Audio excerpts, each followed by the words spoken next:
Il y a un moment, dans la vie de chaque être humain, où le cœur se met à chercher quelque chose qu'il n'arrive pas à nommer. Une paix qui échappe, une présence qui manque, une lumière que l'on ressent sans la voir, et souvent, on la cherche partout, sauf là où elle se trouve. Car l'être humain peut connaître 1000 choses, mais s'il ne connaît pas celui qui l'a créé, il marche à travers le monde comme un voyageur sans boussole, comme une âme qui avance sans destination. Et c'est précisément ce que notre époque vit aujourd'hui. Des cœurs saturés d'informations mais affamés de sens, des vies remplies d'images mais vides de direction, des esprits qui questionnent tout sauf l'essentiel. Comment espérer goûter à la sérénité si nous ne connaissons pas celui qui en est la source? Comment aimer Allah si nous ne savons presque rien de lui? Comment marcher sur la voie droite si nos yeux n'ont jamais contemplé sa grandeur et si nos cœurs n'ont jamais appris à reconnaître sa lumière? Chaque épreuve, chaque doute, chaque chute, chaque souffle même n'est qu'un rappel subtil. Reviens à celui qui t'a créé. Reviens à celui qui t'aime plus que tu ne peux t'aimer toi-même. Et avant de poursuivre ce voyage vers la connaissance d'Allah, prenons un instant pour nous rappeler la plus grande vérité. Si nous sommes assis, debout, lucides, capables d'écouter, de réfléchir, de respirer, c'est uniquement par sa miséricorde. Ô Allah, toi qui es le vivant, le subsistant, nous te louons pour la vie que tu nous accordes, ô Seigneur. Merci pour chaque battement de cœur, chaque souffle, chaque instant où tu nous maintiens sur cette terre. Ô Allah, fais-nous vivre dans ta lumière, marcher dans ta guidance et mourir en état de foi sincère, louange à toi pour le simple fait d'exister. Que ce voyage commence. Et que chaque mot nous rapproche un peu plus de lui. Il existe dans ce monde des lumières que l'œil peut voir, et une lumière que seul le cœur peut reconnaître. La lumière du soleil réchauffe la peau. La lumière des étoiles orne le ciel. La lumière du feu éclaire la nuit. Mais aucune de ces lumières ne guérit une blessure intérieure, ne apaise une âme brisée, ne guide un cœur égaré. La seule lumière capable de cela, c'est la lumière d'Allah. Ce n'est pas une lumière que l'on peut mesurer, ni une lueur que l'on peut toucher, c'est une lumière qui traverse les voiles de l'âme, qui apaise l'invisible, qui répare ce que même les mots ne peuvent décrire. Quand Allah parle de sa lumière, ce n'est pas seulement une description, c'est une invitation à le connaître, à le reconnaître, à comprendre qu'il est celui que toute créature recherche, consciemment ou non. L'être humain peut remplir sa vie de projets, d'objectifs, d'ambitions. Il peut courir derrière des réussites, des applaudissements, des rêves. Mais quand la nuit tombe, quand le silence réapparaît, quand le masque social se retire, il reste face à lui-même, et ce qu'il ressent au fond de lui, vide ou paix, dépend de la place qu'Allah occupe dans son cœur. Beaucoup vivent aujourd'hui comme si Allah était loin, très loin, comme s'il observait le monde de haut sans intervenir, sans répondre, sans guider, mais c'est l'inverse. C'est l'homme qui s'est éloigné. La lumière d'Allah n'a jamais cessé de briller. C'est seulement nos cœurs qui ont fermé leurs volets, et pourtant, même derrière ces volets fermés, la lumière reste là. Elle attend. Elle frappe doucement, parfois par une épreuve, parfois par un rappel, parfois même par un simple moment de solitude où le cœur murmure « J'ai besoin de plus que ce que ce monde peut offrir ». Ce murmure, c'est un signe que la lumière d'Allah te cherche, car la lumière divine n'est pas comme celle du soleil qui se lève à heure fixe. Elle descend dans les cœurs quand Allah le veut, mais aussi quand l'homme la cherche sincèrement. Plus le cœur se purifie, plus la lumière y entre facilement. Plus le cœur est chargé de péché, de distraction, de désir, plus elle lutte pour traverser, mais jamais elle ne disparaît. Il suffit parfois d'un verset pour briser des années d'oubli, d'une prosternation pour effacer des montagnes de tristesse, d'une invocation sincère pour ouvrir une porte longtemps restée fermée. La lumière d'Allah est une guérison. Elle soigne ce que les médicaments ne peuvent pas soigner, apaise ce que les psychologues ne peuvent pas décrire, éclaire ce que les yeux ne peuvent pas voir. C'est pour cela qu'on voit des gens riches, célèbres, entourés, mais profondément perdus. Et d'autres vivre modestement, mais rayonner d'une paix indescriptible. La différence? La lumière.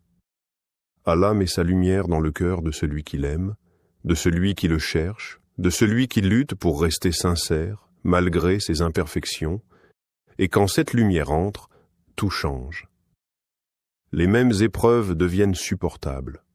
Les mêmes difficultés deviennent des marches vers le haut, les mêmes pertes deviennent des rappels, les mêmes douleurs deviennent des purifications, parce que celui qui possède la lumière d'Allah peut traverser la nuit sans peur. Cette lumière transforme la manière de voir le monde.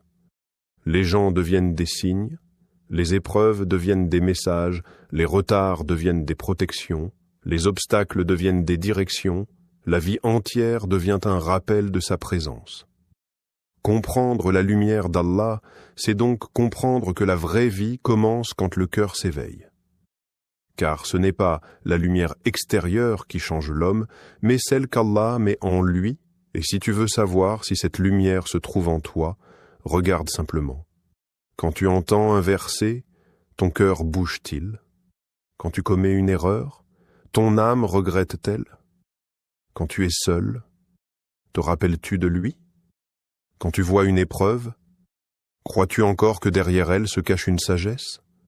Ce sont là les traces subtiles de la lumière divine. Elle ne rend pas la vie parfaite, mais elle la rend supportable. Elle ne supprime pas la douleur, mais elle donne sens à cette douleur. Elle ne retire pas les épreuves, mais elle te donne la force de les traverser. La lumière d'Allah, c'est la direction pour un voyageur perdu, la paix pour un cœur inquiet, la clarté pour un esprit confus, et l'amour pour une âme affamée, et ce n'est que le début de ce voyage. Il y a une réalité silencieuse que beaucoup refusent d'admettre. Aujourd'hui, des millions de musulmans naissent dans l'islam, mais très peu naissent avec la connaissance d'Allah, et entre les deux, il y a un gouffre immense. Pendant des années, nous avons confondu la pratique avec la connexion, le rite avec la relation, la transmission culturelle avec la foi vivante. On a appris aux enfants comment prier, mais rarement pour qui ils prient. On leur a expliqué ce qu'ils doivent vraiment faire, mais pas celui qu'ils doivent aimer. On a insisté sur les obligations, mais on a oublié de présenter celui qui les a ordonnées. Alors la foi est devenue une liste de cases à cocher, un ensemble de gestes répétés, un héritage mécanique. Une religion qu'on porte comme un nom, mais rarement comme une lumière. Et quand la foi ne dépasse pas la langue pour atteindre le cœur, elle devient fragile, très fragile. Un simple doute peut la fissurer. Une seule épreuve peut l'ébranler. Une mauvaise fréquentation peut l'éteindre. Une illusion du monde peut la détourner, car on ne peut pas tenir fermement à une vérité que l'on connaît à peine. C'est ainsi que des cœurs remplis d'islam en apparence se retrouvent vides de Dieu en profondeur, et l'être humain commence à chercher ailleurs ce qu'il ne trouve plus dans sa religion, la paix, la direction, l'espoir, le sens. Le problème n'est pas que les gens ne veulent plus croire. Le problème est qu'ils n'ont jamais appris à connaître celui en qui ils croient, et cela engendre les symptômes que tu connais très bien. Une foi superficielle qui se brise au premier choc. Quand la foi est nourrie seulement par l'habitude, elle ne résiste pas à la réalité. Il suffit d'une épreuve, d'une perte, d'une injustice, et les mêmes phrases reviennent. Pourquoi moi? Pourquoi Dieu m'a fait ça? Si Allah m'aimait, il ne m'aurait pas testé. Ces questions ne viennent pas d'une mauvaise foi, elles viennent d'une foi vide, déconnectée de la connaissance de Dieu. 2. Des cœurs remplis d'islam, mais vides d'Allah. Oui, cela existe.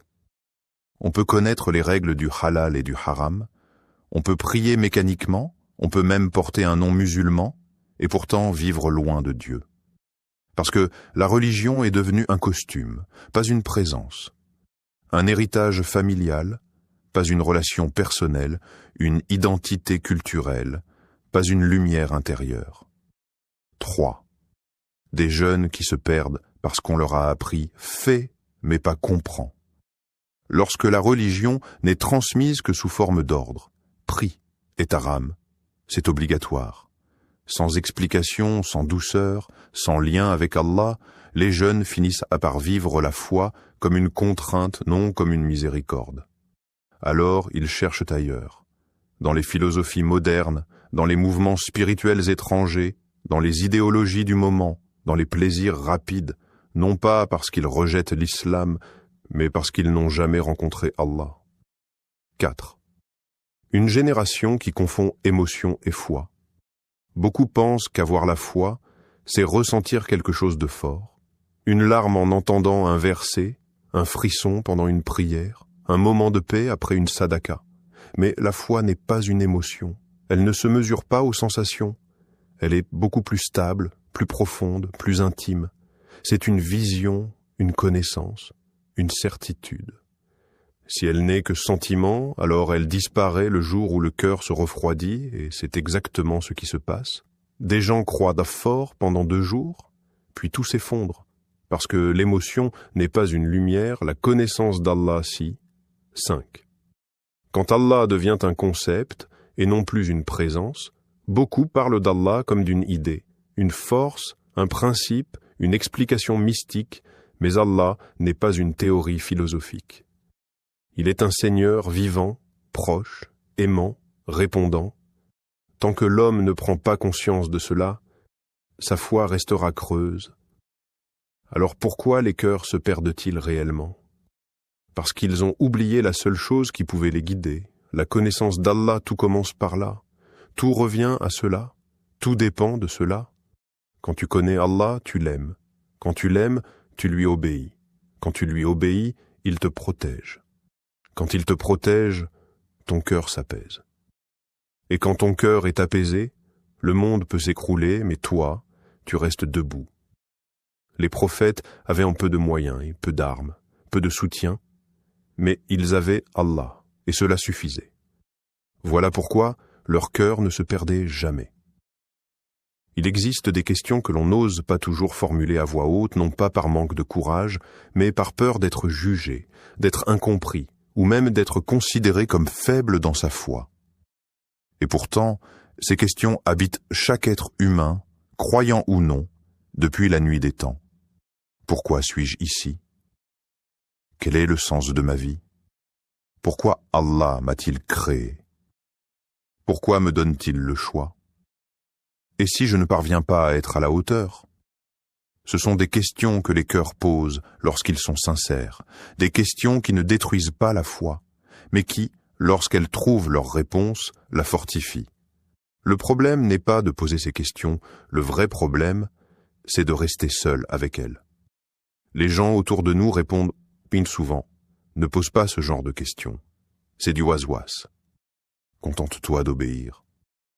Mais comment obéir sans comprendre? Comment aimer sans connaître? Comment se rapprocher d'Allah si tout ce qui touche à lui devient tabou? L'islam n'a jamais interdit de réfléchir.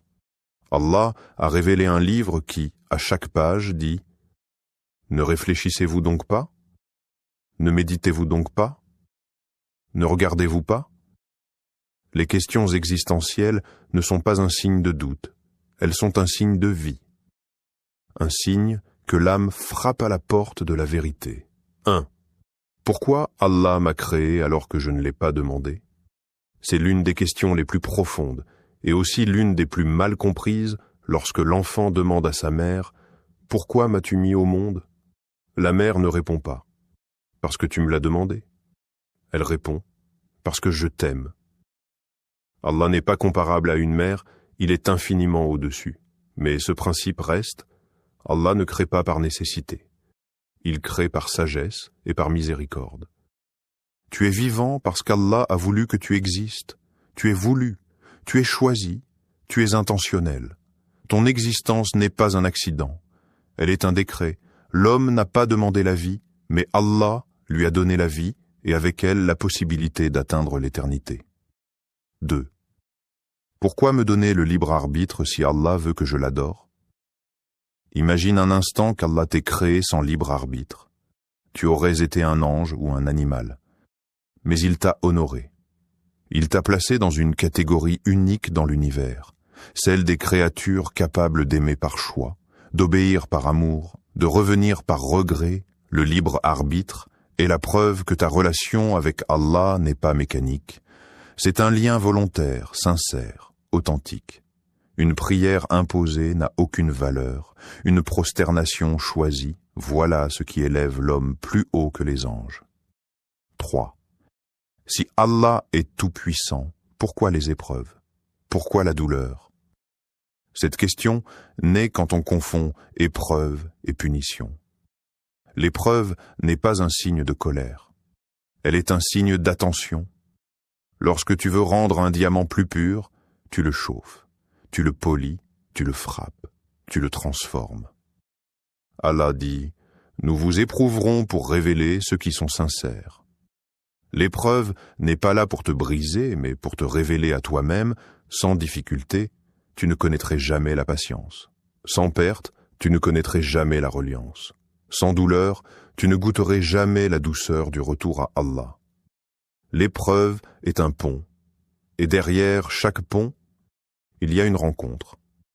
4. Quel est le sens de ma vie? Le sens de ta vie n'est pas caché, il n'est pas mystérieux. Il n'est pas réservé à une élite. Allah l'a exprimé clairement. Tu es ici pour connaître Allah, l'aimer, te rapprocher de lui et traverser la vie avec un cœur illuminé par sa présence.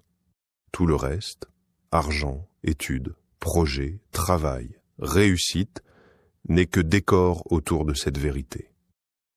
Le sens de ta vie n'est pas dans ce que tu fais, mais dans pour qui tu le fais. 5. Comment trouver la paix dans ce monde alors que tout passe et tout blesse? Il n'y a qu'une seule réponse, et elle est simple. La paix ne vient pas de ce que tu possèdes, mais de celui que tu reconnais. Si Allah est présent dans ton cœur, le monde peut te secouer sans t'abattre. Les gens peuvent te décevoir sans te détruire. Les pertes peuvent t'attrister sans te briser. La paix ne vient pas des circonstances. Elle vient de l'intérieur. Ces questions, une fois éclairées par la connaissance d'Allah, ne deviennent plus des obstacles, mais des portes. Des portes vers une foi plus lucide, plus profonde, plus aimante. Et maintenant, une autre porte s'ouvre devant nous, celle des noms d'Allah, ces noms qui ne sont pas seulement des mots, mais des chemins. Lorsque l'homme veut connaître quelqu'un, il observe son visage, écoute sa voix, remarque ses gestes. Mais pour connaître Allah, il n'y a pas de visage à observer, pas de forme à imaginer, pas de limite à définir. Alors, Allah, dans sa miséricorde, nous a ouvert des portes par lesquelles l'âme peut le contempler sans image, sans forme, sans ressemblance. Ces portes, ce sont ses noms. Chaque nom d'Allah n'est pas seulement une description, c'est une clé, une lumière, un chemin, un miroir dans lequel le cœur découvre quelque chose de lui et quelque chose de lui-même. Le croyant qui médite les noms divins ne connaît pas seulement Allah. Il commence aussi à se connaître lui-même, ses manques, ses besoins, ses désirs, ses cicatrices, ses dépendances. C'est pour cela que les savants disaient « Celui qui connaît Allah se connaît, et celui qui se connaît trouve Allah ». Les noms d'Allah ne sont pas destinés à être récités mécaniquement. Ils sont destinés à être vécus, ressentis, compris. Chaque nom est une fenêtre ouverte sur une dimension de sa perfection. 1. Al-Rahman, Al-Rahim. La miséricorde absolue et la miséricorde intime, deux noms semblables mais jamais identiques. Al-Rahman, une miséricorde qui enveloppe tout l'univers, croyants et non-croyants, justes et injustes, vivants et morts. Al-Rahim, une miséricorde réservée aux cœurs qui reviennent, aux âmes sincères, à ceux qui cherchent Allah dans leur nuit silencieuse. Lorsque tu médites ces deux noms, tu comprends que tu ne respires pas par hasard. Tu respires parce qu'Allah te recouvre de sa miséricorde à chaque instant. Même lorsque tu l'oublies, même lorsque tu t'éloignes de lui, la connaissance d'Allah commence par là, par reconnaître que la vie elle-même est un acte de sa compassion. 2. Al-Alim, celui qui sait absolument tout, ce nom n'est pas une information, c'est une délivrance. Lorsque tu comprends qu'Allah sait ce que tu traverses, ce que tu n'as jamais dit, ce que tu caches derrière ton sourire, ce que tu combats en silence, alors ton cœur se calme. Tu n'as plus besoin de tout expliquer, tu n'as plus besoin de tout justifier, tu n'as plus besoin de tout cacher. Le regard d'Allah te suffit. Connaître Al-Alim transforme la manière dont tu vis tes épreuves. Elles ne sont plus des injustices, mais des décisions parfaitement mesurées par celui qui sait tout de toi. 3e Al-Wadoud, celui qui aime d'un amour pur, éternel, constant, l'un des noms les plus méconnus, et pourtant l'un des plus bouleversants. Allah n'est pas seulement miséricordieux, il est aimant. Pas d'un amour humain, conditionnel, fragile, mais d'un amour qui élève, qui purifie, qui pardonne même lorsque tu tombes pour la 1000e fois, lorsque tu médites Al-Wadoud, ton rapport à Allah change. Tu ne le vois plus comme un juge lointain, mais comme un Seigneur proche, bienveillant, attentif à ton effort. 4e. Al-Qarib, celui qui est proche. Tu peux être entouré de 10 personnes et te sentir seul. Mais quand tu invoques Allah, tu n'es jamais seul, le nom. Al-Qarib n'est pas une théorie, c'est une expérience. Celui qui l'appelle avec sincérité sent réellement sa proximité, dans une larme, dans un verset, dans une inspiration, dans un apaisement soudain sans explication logique. 5. Al-Wahhab, celui qui donne sans compter, il existe des dons qu'on obtient par travail, mais il existe des dons qui tombent du ciel sans raison apparente. Une ouverture, une facilité, une rencontre, une guérison, une protection inattendue. Cela, c'est Al-Wahhab. Celui qui donne non parce que tu mérites, mais parce qu'il est généreux par nature. Le cœur s'attache aux causes, mais le croyant s'attache au donateur six. Les noms d'Allah sont des chemins, pas des adjectifs. Chaque nom te parle d'Allah, mais te parle aussi de ton propre chemin. Si tu veux la force, médite Al-Qawi. Si tu veux la paix, médite As-Salam. Si tu veux le pardon, médite Al-Ghafour. Si tu veux la sécurité, médite Al-Mu'min. Si tu veux la justice, médite Al-Hakam. Les noms d'Allah sont comme des portes dans un immense palais. Tu peux entrer par celle que ton cœur choisit, et tu finiras toujours par le trouver 7. Connaître Allah, c'est réformer sa vie entière.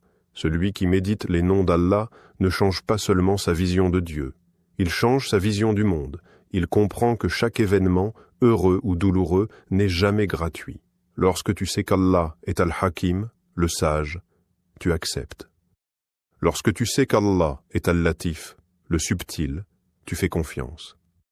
Lorsque tu sais qu'Allah est Ar-Razzaq, celui qui pourvoit, tu ne t'inquiètes plus comme avant. La connaissance d'Allah devient une lumière intérieure qui éclaire tout le reste. Une lumière qui ne s'éteint pas lorsque les circonstances changent. Une lumière qui te porte même lorsque le monde te tourne le dos. Les noms d'Allah ne sont pas des mots. Ils sont un voyage vers lui. Et ce voyage transforme tout. Lorsque l'on étudie la vie des prophètes, on découvre quelque chose de bouleversant. Ce ne sont pas seulement des histoires, des miracles ou des récits anciens. Ce sont des portraits vivants de ce que signifie connaître Allah, l'aimer, l'invoquer et mettre sa confiance en lui, même lorsque tout semble perdu. La différence entre eux et nous n'était pas la force physique, ni l'intelligence, ni le statut. La seule différence, c'est la profondeur de leur lien avec Allah. Ils connaissaient leur Seigneur d'une manière que nos cœurs ont parfois oubliée. Ils savaient quel nom invoquer, quand l'invoquer, comment s'adresser à Allah avec une sincérité qui fendait les cieux. Leur relation avec Allah était une conversation ininterrompue, une respiration, une certitude. 1. Nous, Noé, l'appel du Père et la sagesse divine.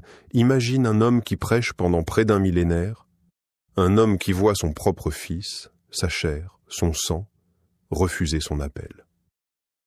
Un prophète qui, au moment où les vagues deviennent des montagnes, voit son enfant choisir la hauteur d'une colline plutôt que la miséricorde d'Allah. Dans ce moment déchirant, Nouh ne s'est pas adressé à Allah par colère ou confusion. Il n'a pas dit « Pourquoi me fais-tu cela ?» Non. Il a invoqué Allah par les noms qui correspondaient à la situation, les noms de justice et de sagesse. Il a dit, dans l'essence de ces mots, « Seigneur, tu es le plus juste, le plus sage, ce que tu décides est vérité. » Et lorsque la réponse divine est tombée, une réponse qui brise un cœur, mais qui éduque une âme, Nouh s'est incliné devant la sagesse d'Allah. Il n'a pas protesté. Il n'a pas exigé. Il a dit, « Seigneur, je reviens vers toi, pardonne-moi, et ses miséricordes envers moi. » Voilà ce que signifie connaître Allah, comprendre qu'il est plus doux que ta douleur et plus sage que tes larmes. Deuxième Adam, la chute, le regret et le retour. Le premier homme, le premier prophète, le premier repentant. Adam ne connaissait pas encore la dureté du remords, jusqu'au jour où il a goûté à l'erreur. Quand il a réalisé ce qu'il avait fait, il n'a pas essayé de se justifier, il n'a pas rejeté la faute, il n'a pas cherché une excuse, il a simplement reconnu sa faiblesse. Seigneur, j'ai fait du tort à moi-même. Adam nous enseigne que la porte du retour vers Allah n'est pas ouverte uniquement pour les parfaits, mais surtout pour les imparfaits qui reconnaissent leurs fautes. Il a invoqué Allah par deux noms immenses. Al-Ghafour, celui qui pardonne sans mesure, et Ar-Rahim, celui dont la miséricorde enveloppe, apaise et guérit. Ce n'est pas un hasard, c'est une connaissance, une sagesse, une lucidité prophétique. 3. Sulaïman, Salomon. L'humilité du roi Sulaïman possédait un royaume que personne n'aura plus jamais, les vents, les djinns, les animaux, la puissance, la sagesse. Mais avant cela, il n'était qu'un serviteur, comme toi. Et il a demandé ce royaume en commençant par la seule phrase qui purifie toute demande. « Seigneur, pardonne-moi. » Avant de demander quoi que ce soit, il se vide de toute trace d'orgueil. Il nettoie son cœur. Il reconnaît sa dépendance. Puis il invoque Allah par le nom parfait pour ce qu'il demande. Al-Wahhab, celui qui offre ce qu'aucun effort humain ne pourrait obtenir. C'est ainsi que les prophètes faisaient doua, pas avec des listes, pas avec des exigences, mais avec une connaissance profonde de celui à qui il parlait. 4e, Zacharia, Zacharie. La tendresse du vieillard et la confiance absolue. Un prophète âgé, les cheveux blanchis, les os affaiblis, la femme stérile. Toutes les causes étaient éteintes, toutes les portes étaient fermées, toutes les probabilités étaient impossibles. Pourtant, Zacharia a invoqué Allah avec douceur. Comme un enfant parlerait à son père, il a commencé par « Seigneur », le nom qui exprime la bienveillance, la protection, la nourriture, la guidance.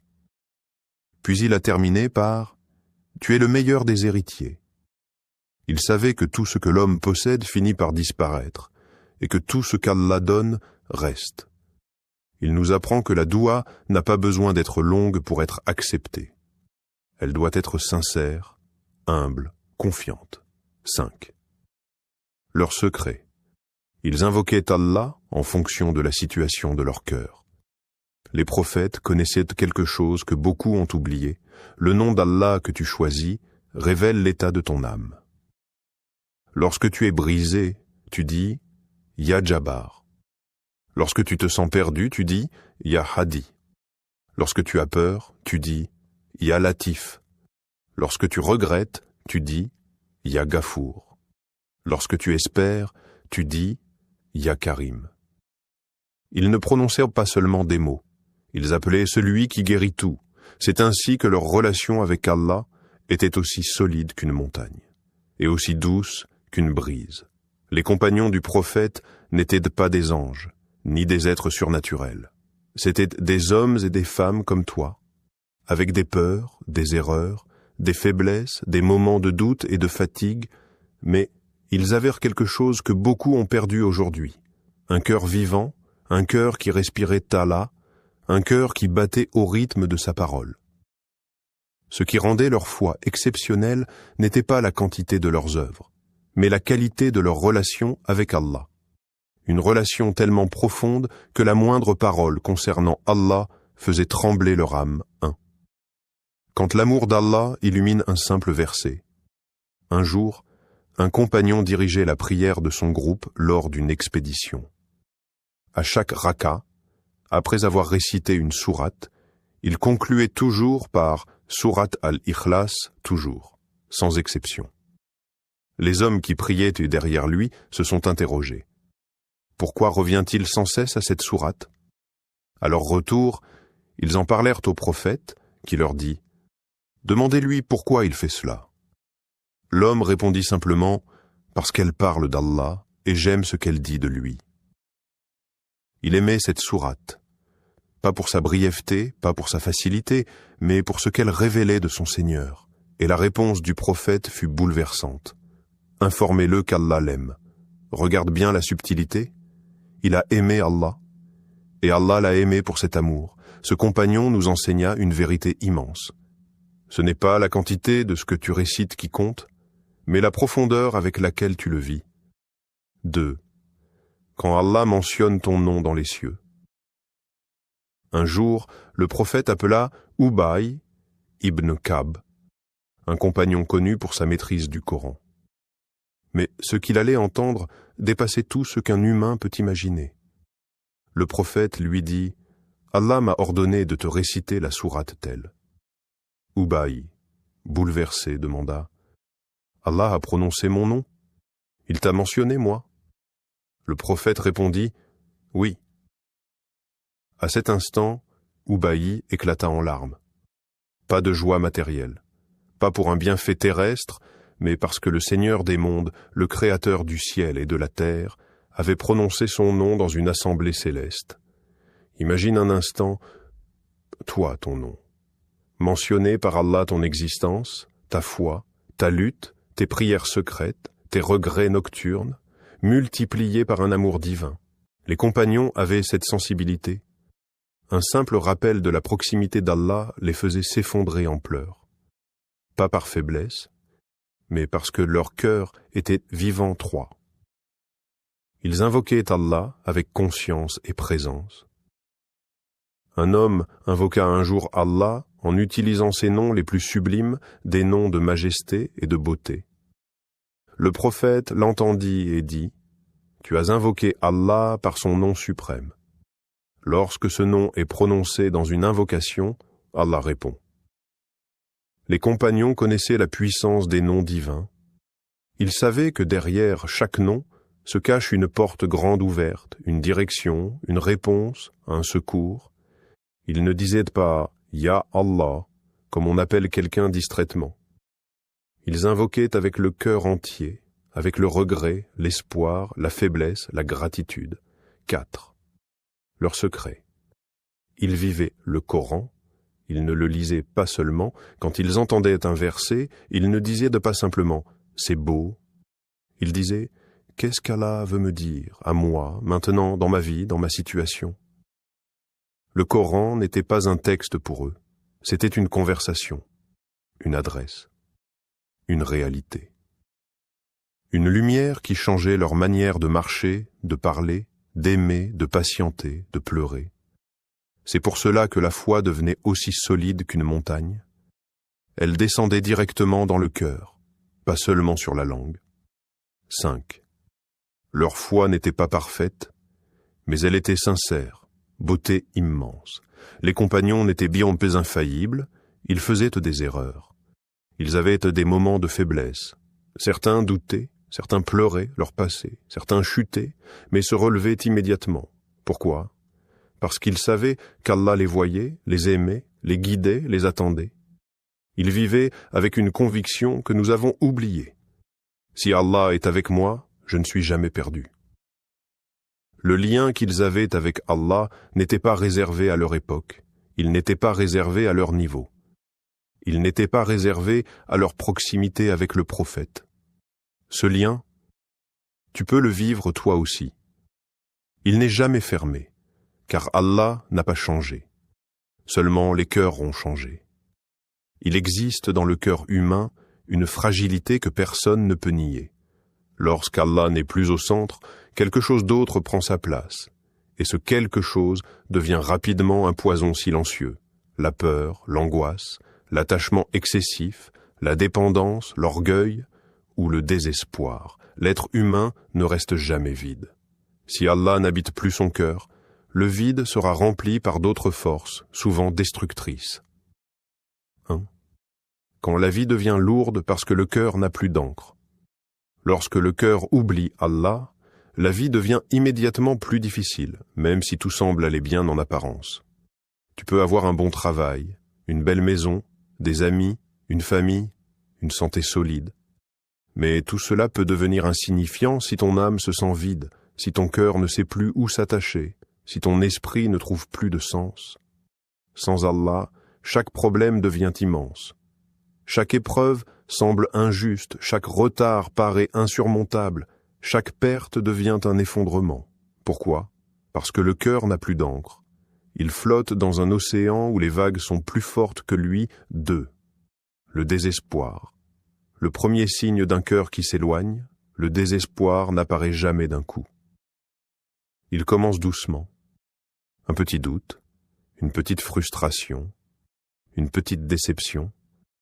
Puis les murmures intérieurs commencent. Pourquoi moi? Allah ne m'écoute pas. Il ne me répond jamais. Si Allah m'aimait, il ne m'aurait pas laissé souffrir. Ce sont des phrases que beaucoup prononcent en silence, sans oser les dire à voix haute. Mais elles montrent une chose. Le cœur commence à douter de la sagesse d'Allah. Et quand le doute s'installe, le désespoir s'ouvre la porte. Le désespoir n'est pas un manque de foi. C'est un manque de connaissance. Une personne peut croire en Allah, mais mal le connaître. Et lorsqu'on ne connaît pas celui qui gère la vie entière, on pense que la vie est injuste, mais Allah n'est jamais injuste. Ce sont nos cœurs qui interprètent mal. 3. L'homme commence à accuser Allah. Quand les épreuves deviennent trop lourdes, la douleur peut pousser l'homme à dire des mots qu'il regrettera plus tard. Pourquoi tu m'as abandonné? Pourquoi tu ne m'aides pas? Pourquoi tu m'enlèves ce que j'aime? Ces mots ne viennent pas de rébellion, mais de souffrance non comprise. Le problème n'est pas l'épreuve, mais la manière dont on l'aperçoit. Les prophètes pleuraient, souffraient, avaient peur, mais jamais ils n'ont accusé Allah. Ils savaient que chaque douleur est mesurée, chaque épreuve est pesée, chaque perte est compensée, chaque difficulté est un message. 4. Quand le cœur ne connaît pas Allah, les épreuves semblent arbitraires. Quand quelqu'un ne connaît pas Al-Hakim, le sage, il pense que les épreuves sont des injustices. Quand il ne connaît pas Ar-Razzaq, celui qui pourvoit, il pense que son avenir est entre les mains des gens. Quand il ne connaît pas Al-Wakil, le protecteur, il pense qu'il est seul face au monde. Quand il ne connaît pas Al-Latif, le subtil, il ne voit pas les bienfaits cachés derrière ce qu'il vit. Ainsi, ce n'est pas la vie qui détruit l'être humain, c'est la méconnaissance d'Allah qui fragilise son cœur. 5. L'égarement moderne. Chercher la paix partout, sauf chez celui qui la donne. Aujourd'hui, la plupart des gens vivent comme si Allah n'avait plus de place dans leur quotidien. Ils cherchent la paix, dans les voyages, dans la réussite matérielle, dans les relations, dans les distractions, dans les philosophies à la mode, dans les coachings, dans les plaisirs instantanés. Et plus ils cherchent ailleurs, plus ils se perdent. Pourquoi? Parce qu'ils cherchent une paix qui ne peut être donnée que par celui qui s'appelle As-Salam, la paix elle-même. C'est comme chercher de l'eau dans le désert en ignorant qu'une source coule derrière eux. 6. L'homme se perd parce qu'il a oublié qu'Allah ne l'a jamais abandonné. Même lorsque tu t'éloignes d'Allah, lui ne s'éloigne jamais de toi. Même lorsque tu oublies, lui se souvient. Même lorsque tu t'égares, lui te laisse des signes sur le chemin, une parole, un rappel, une épreuve, une rencontre, un verset entendu par hasard. Allah ne cherche pas à te briser, il cherche à te ramener. Le désespoir, le vide, la confusion ne sont pas des punitions. Ce sont des signaux d'alarme, des appels, des avertissements doux, des rappels subtils. Reviens à moi. Tu t'es éloigné, mais la porte est encore ouverte. 7. Le véritable danger, pas la douleur. Mais l'oubli, l'épreuve ne détruit pas l'homme. L'oubli d'Allah, oui. La douleur peut te guérir. L'oubli t'empoisonne. La difficulté peut te rapprocher de lui. L'oubli te coupe de lui. Ce n'est pas la vie qui te fait souffrir. C'est de la vivre loin d'Allah. Il existe un mystère qui traverse l'histoire humaine. Pourquoi Allah nous a-t-il créés? Pourquoi nous donner un cœur capable d'aimer, une âme capable de regretter, une conscience capable de choisir, puis nous laisser marcher dans un monde rempli d'épreuves? Pourquoi ne pas nous créer parfaits, incapables d'erreurs, semblables aux anges? Pourquoi faire de l'être humain une créature qui tombe, qui se relève, qui doute, qui espère, qui pleure, qui se fatigue, mais qui continue malgré tout? La réponse n'est pas seulement dans les livres, elle est dans la nature même de notre existence. 1. Nous avons accepté un pacte avant même d'exister sur terre, avant que ton corps ne soit formé, avant que ton nom ne soit choisi, avant même que le monde ne te voie. Allah t'a créé sous forme d'âme. Et il t'a posé une question à laquelle tu as répondu instinctivement. Ne suis-je pas votre Seigneur? Et toi? Oui, toi, tu as répondu, oui, tu es notre Seigneur. Ce n'était pas symbolique, c'était réel. Un contrat éternel entre toi et Allah. Ce jour-là, ton âme a reconnu la vérité. Ce jour-là, tu as accepté la souveraineté d'Allah. Ce jour-là, tu as accepté de marcher sur terre avec une mission. Tu n'es pas ici par hasard. Tu es ici parce que tu l'as accepté avant même de naître. 2. L'amana. La responsabilité que même les montagnes ont refusée, Allah dit qu'il a proposé un dépôt immense, un poids spirituel inconcevable, aux cieux, à la terre, aux montagnes. Et toutes ont refusé. Pas par rébellion, mais par humilité. Elles savaient qu'elles ne pourraient pas porter un poids aussi lourd. Le seul être qu'il a accepté, c'est l'être humain. La manna n'est pas un objet, ce n'est pas un secret, ce n'est pas un livre caché. La manna, c'est le libre arbitre, le devoir d'obéir, la capacité de désobéir, la conscience du jugement, la compréhension de la vérité et la responsabilité de choisir. Les cieux obéissent, les anges obéissent, les étoiles obéissent, les montagnes obéissent, mais l'homme a le choix. Et ce choix est la raison de sa grandeur ou de sa chute. 3. Si Allah veut qu'on l'adore, pourquoi nous donner la liberté? Il y a une différence immense entre un geste imposé et un geste choisi. Tu peux forcer quelqu'un à s'incliner, mais tu ne peux pas forcer quelqu'un à aimer. Tu peux imposer une action, mais tu ne peux pas imposer une relation. Allah ne veut pas simplement des mouvements mécaniques. Il veut un cœur vivant, un amour libre, une obéissance consciente, un retour sincère. Si l'être humain n'avait pas de liberté, son adoration aurait la valeur d'un robot. Ce que veut Allah, c'est une adoration consciente, volontaire, provenant d'un cœur qui sait qui est son Seigneur. C'est cela qui donne à l'être humain un honneur au-dessus même des anges. 4. La vie est un examen, mais pas un piège. Certaines personnes disent « Pourquoi Allah nous teste ?» Mais un test n'est pas un piège. Un test est une chance. Une opportunité d'atteindre un niveau que même les anges ne peuvent atteindre. Les anges n'ont jamais désobéi. Mais ils n'ont jamais pu se relever après une chute. L'homme, lui, peut tomber et devenir encore plus pur après s'être relevé. Allah a donné à l'être humain quelque chose d'unique, la capacité de se transformer, de s'élever, de revenir, de grandir, d'être meilleur aujourd'hui qu'hier.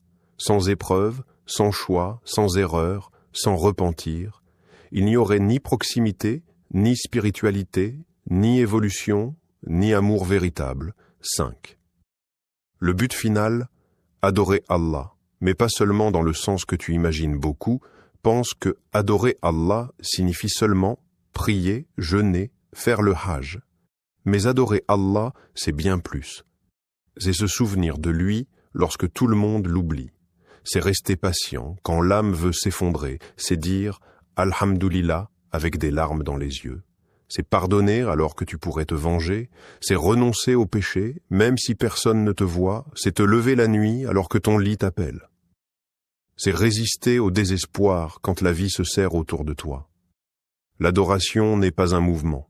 L'adoration est un état du cœur. 6. L'amana fait de toi un être capable du meilleur, comme du pire. En acceptant l'amana, l'être humain a accepté une destinée unique. Pouvoir monter plus haut que les anges par la sincérité, l'effort, la constance, ou descendre plus bas que les bêtes par l'orgueil, l'ingratitude, l'oubli. Le libre arbitre n'est pas un fardeau injuste. C'est une clé, une opportunité, un honneur.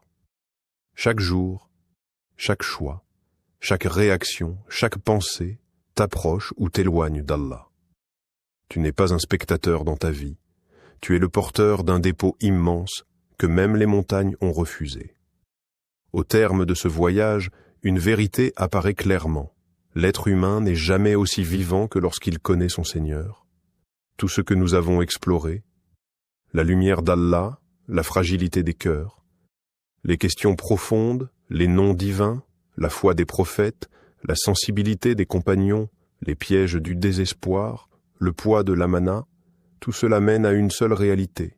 Tu n'es pas venu sur terre pour t'égarer, tu es venu pour revenir. Revenir à celui qui t'a créé.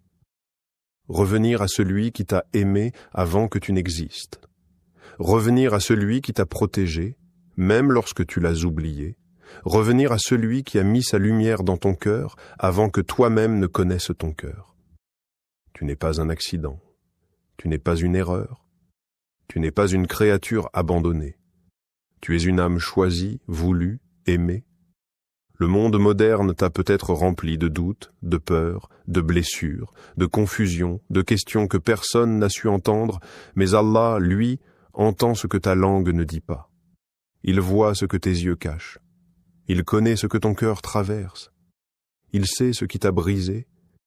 Et il sait comment te reconstruire. Chaque épreuve que tu as traversée, chaque chute que tu regrettes, chaque larme que tu n'as pas montrée, chaque nuit où tu t'es senti seul.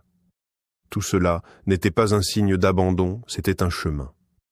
Un chemin pour te ramener vers lui. Car Allah n'attend pas la perfection, il attend la sincérité. Il attend une seule prosternation sincère, une seule nuit où tu lui parles réellement. Un seul retour, même timide, même hésitant. Un seul pas. Et lorsque tu fais un pas vers lui, Allah fait 1000 pas vers toi.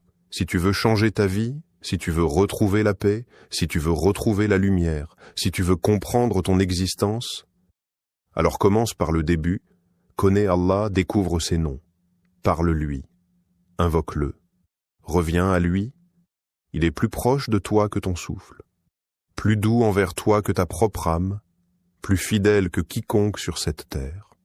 Que cette vidéo soit pour toi un nouveau départ, un retour, une renaissance. Et si ces mots ont touché ton cœur, si une étincelle de lumière s'est allumée en toi, si tu sens que ton âme veut avancer, alors ne laisse pas ce moment s'éteindre.